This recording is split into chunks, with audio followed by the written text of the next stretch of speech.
A person who has purpose in their life. They have something to go for, some meaning. One writer described it, for some people it becomes a magnificent obsession. And for you and I, maybe it doesn't need to be that dramatic as a magnificent obsession. But it has to be something that does something to us, something that pulls us, especially into the future. You know, there are many influences on us. One is the influence of the past. Some people are always pulled back by the past. Some people are always pulled aside by the distractions. But here's what's powerful. If you have a list of high purpose in your life, it pulls you toward the future. And the more powerful the purpose is, the stronger it pulls. And here's the other great advantage if you have purpose for the future. It pulls you through all kinds of challenges and all kinds of difficulties. If you don't have these strong purposes for the future, it's easy to get swallowed by a bad day. It's easy to be almost annihilated by a poor month. And it's easy sometimes to almost disappear beneath the waves of a year that goes backwards if you don't have something to pull you beyond that year. So if you want something to pull you through all kinds of challenges, all kinds of difficulties and things that come at you, you got to have something on out there, beyond today, beyond next week, beyond next month, beyond this year, that pulls you into the future. And the clearer it is, the stronger it pulls. The more dynamic it is, the more it affects your life, your spirit, your heart, your soul. It also creates imagination. It gets your mind working on how to achieve that purpose. And if your mind will work, and if your heart works, and if your spirit works, and if you have good input, like good ideas, I'm telling you, there isn't anything you can't accomplish. So that's one of the great powers that'll make a variable of you, and that is purpose. Here's the next one, self-confidence. Where does self-confidence come from? And this is the best advice I can give you on that. Not neglecting, first of all, the small daily disciplines. Self-confidence really comes from feeling good about yourself. And one of the best ways to feel good about yourself is at the end of the day to know that you poured it on. You did your best. If you conducted a meeting, you did the best you could. If you made a phone call, it was the best phone call you could possibly make. If you wrote a letter, it wasn't a casual letter, it was your best letter. At the end of those kind of days, when you feel good about yourself, self-confidence starts to rise. You know that if you can have this kind of a good day, you can have another one the next day, and those days become the weeks become the months, and the month becomes a powerful year. Self-confidence comes from the lack of neglect. If you will not neglect to do the small daily disciplines, that's where self-confidence comes from. Part of good health is self-confidence. I know I'm going to be healthy. I take the Herbalife products. I eat the apple a day. I walk around the block. I do the jogging on the beach. At the end of the day, when you've really poured it on and you've done all the stuff, self-confidence grows. That self-confidence affects your health. It affects your future. It affects your psyche. So this is true. One of the great powers is self-confidence. Self-confidence means willingness to do whatever it takes to achieve. Some people say, well, I'll do it for a little while and see what happens. You know, I'll try a couple of things. If that doesn't work, I'm out of here. And all of us know that that kind of person doesn't have much of a future. But if you're willing to do whatever it takes, if I have to learn a couple of things, I will learn those things. If I got to learn 5 or 6 things, I'll learn all 6. If I have to take an extra class, I'll take an extra class. If I've got to read the books, I'll read the books. If I have to consult with people who know more than I know, I will do the necessary consulting. Whatever it takes, I will do. That starts to develop unbelievable self-confidence. Self-confidence also comes from the ability to rise above your circumstances. To rise above what happens, the petty little things, the discouraging things that would sink everyone else's ship except yours, that would cause someone else to quit early in the day, but you keep going. That kind of willingness to overcome all circumstances, whether it's the little challenges or the big challenges. If you're willing to do that, I promise you, this kind of power will work for you, and in you, the variable, it'll make a difference. The third on the list I had was enthusiasm. And here's what I wrote about enthusiasm. Enthusiasm that's powerful is mostly enthusiasm that is enthusiasm inside, 90%, 10% outside.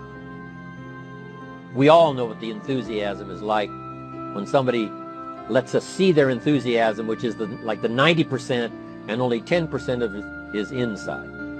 But the enthusiasm that really affects people is not just being loud, but the enthusiasm that runs deep, the enthusiasm that comes from deep inside, created by self-confidence, created by purpose, created by genuine willingness to help other people. That kind of enthusiasm, knowing that you're going to get the job done, knowing you're going to affect people, knowing you're going to have testimonials flowing in from all kinds of directions. That kind of enthusiasm. A lot of it is quiet. A lot of it is unheard. And the 10% that's heard, it rings a bell. People call it genuine enthusiasm because they know that what you say in the outward display of your enthusiasm is only a small tip of the iceberg of the enthusiasm you feel inside that really motivates you to do the best job you can. Next on my list to help you become the powerful variable is expertise. Wanting to excel in all of the skills and settling for nothing less than an outstanding performance. If you're willing to be the best in your field, if you're willing to demand of yourself excellence in skills, to be the best that you can possibly be. In the training, do the best you possibly can. In doing a workshop, do the best you possibly can.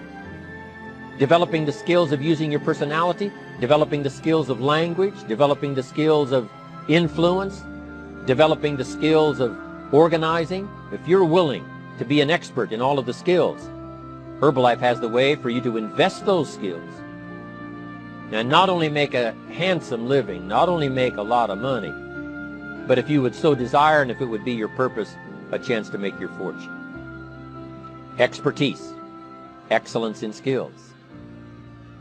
Here was the next one on my list, making a powerful contribution to you, the variable, and that is preparation.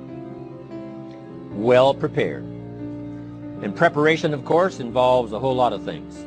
A big share of our life is preparing, getting ready.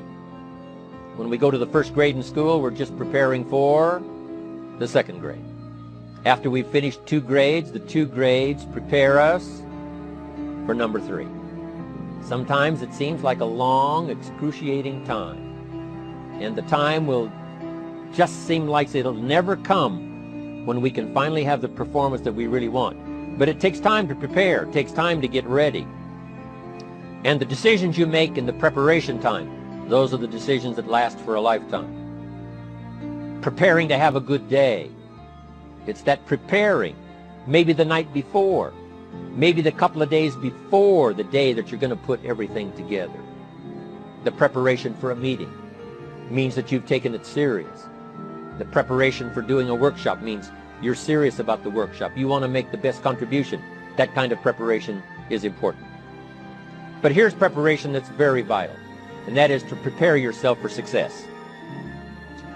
Life seemingly does not wish to waste success on the unprepared. Life says, why waste a fortune on this person? They're not prepared to do the right things with it. They're not prepared to use it wisely. If a fortune was bestowed upon this unprepared person, it would probably be wasted. The people that could have been touched won't be touched.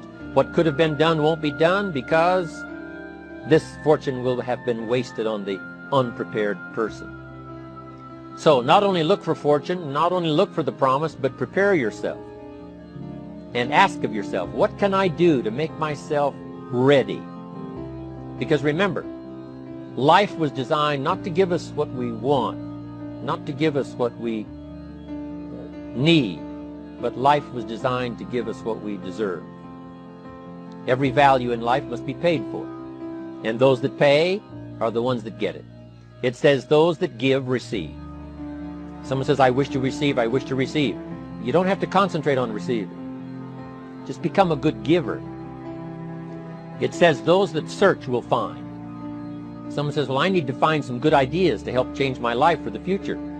Then to find good ideas, that doesn't come because you need them, it comes because you search for them. If you want good ideas, you got to go after them. You got to go to the class, you got to go to the workshop, you got to go to the training, go to the book, right? You got to go to the journal, right? Go where good ideas are being taught, go searching, go looking, because good ideas are not going to be wasted on those that are not seeking, searching, well prepared. So, prepare yourself to be ready for fortune when it comes, to be ready for challenge when it comes, to be ready for opportunity when it comes. Opportunity comes along and passes by the person that is not well prepared.